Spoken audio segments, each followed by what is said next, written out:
Another of my favorite images to work on was the Death Dragon. To me, the image when it's sitting in the swamp surrounded by several zombie Pegasus rising up out of the water really depicts the true nature of what the Death Dragon is all about. I also really like the image of the Death Dragon falling from the sky, being followed by this billowing black smoke. It's just really dynamic. And I really like the concept of the death of a death dragon. Yeah, the second image dealing with the death dragon is supposed to. There's a little anecdote in the source book referring to an incident where a dragon has swallowed something that disagrees with him, and he basically has a massive indigestion, which is what you're seeing here. The secondary meaning, of course, is that you can also take this as being he's been struck by a missile, which is something else I also enjoy.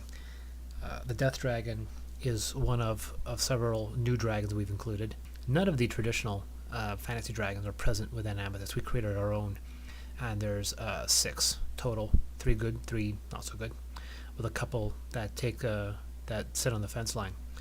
The evil ones are presented in the first book, and we have the Fallen Dragon, the Cancer Dragon, and the Death Dragon. Of those, my favorite, from a historical point of view, would be the Death Dragon. He's probably one of my favorites. I love the Cancer Dragon just because I don't think it's ever been done. Death Dragon, of course, has been done in several variations, and the Black Dragon, which is obviously its inspiration, has sometimes been associated with death. The Cancer Dragon, of course, I really don't think the Cancer Dragon has ever been done, and I think it's got probably the coolest name of a dragon. I just love the name Cancer Dragon. I just think it's really cool. I also enjoyed working on the Chigoth image. I like uh, just the immense size and power of that creature. Um, just him lumbering after somebody in that image on a horseback, possibly from the Kanos Nation. Just bending these huge trees as he goes along. Part of the process that I use in illustrating is I keep a lot of the original sketch in the final illustration, and many times I'll enhance some of the sketchy lines from the sketch to help develop some of the details, like some of the folds in the Chigoth's arms, or on the rocks on his back and his head. I really enjoyed working on the image of Dojin, having captured a warrior under the water to drown her. It's wrapping its tentacles around her, and she's fighting and screaming against it. And you really get the impression that it's not going to end well for her. But I really just liked the intensity between the warrior and the Dojin.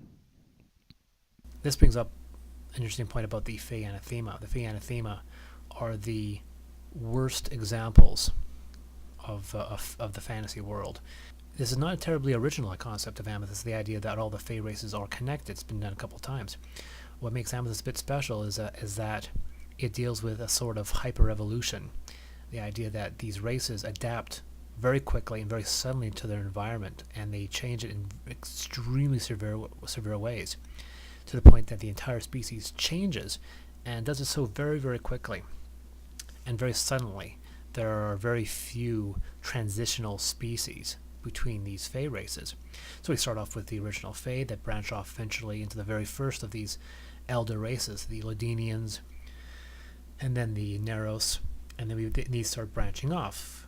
We get the Maskins, Tenenbree, the Gimfen. The Gimfen are one of the younger races, and each time, a lot of these older species go extinct. The Lodenians are getting fewer and fewer in number because they are the least adapted. When you look at something like the Neros, which are underground, But then the Tenebrae, which are a further branch, are even more adapted to their underground surrounding to the point that they've actually lost their normal eyesight.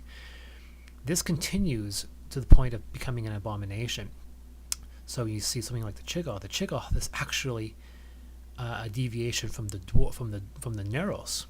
The Narrows, which are the dwarves of the setting, they get squatty, they get strong, and then they get stronger and stronger until they start to merge with the very landscape that they're digging into. And that's how you get some of the ogre-like creatures and the troll-like creatures, and then eventually you have the ultimate example, these gigantic Chigoth. Same thing goes with the Kythics. The Kythics are actually Tenebrae, which are branched off from the Damascus, or from the Narrows. So we have this race of people who go blind, and eventually, although the Tenebrae still have their eyes, still look humanoid, the Kythics have gone away from that. Now suddenly their mouth opens much wider, their teeth are much more, lethal, and their eyes have quite literally dropped right out of their sockets. They can walk on walls, their arms have extended, and they are now no longer civilized. And that's the final point with these Fey Anathema. They become more and more attuned to chaos as they, quote-unquote, evolve. The idea here being is that as chaos saturates their being, they become more and more uncontrolled. The Gimfen, of course, being a younger race and a much later branch, are very carefree. They don't believe in a lot of laws. They do things basically on impulse, and that can be discerned as another unfortunate side effect of them having embraced this chaotic nature of their lives. While the Ladinians, on comparison, are very rigorous and ordered and disciplined. Same thing with the Narrows, same thing with the Damascans, but later races, of course, become more and more chaotic. On the other side, with the Shaparans, for example, they become more attuned to nature, and they become the Dryads, the Narfs, and Nereids that we read about in literature. And if you go further, even with the Shaparans, for example, they eventually go into the Dojin. And the Dojin are, what could be said about the Dojin? I mean, when we created the Dojin, it was an anglerfish as an inspiration, even to the point of borrowing the aspect of the anglerfish, the fact that what you're seeing here is actually the female, and the male is a semi-atrophied lump of flesh hanging off the back of the female. A sexual dimorphism, it's called. And so when you see this Dojin, you're actually looking at the female, not the male. The male is actually about 6 inches long and hanging off of her back. So no one can ever accuse me of being chauvinistic. Another of my favorite images was of the slavers, where the Tylan's teeth are being inspected.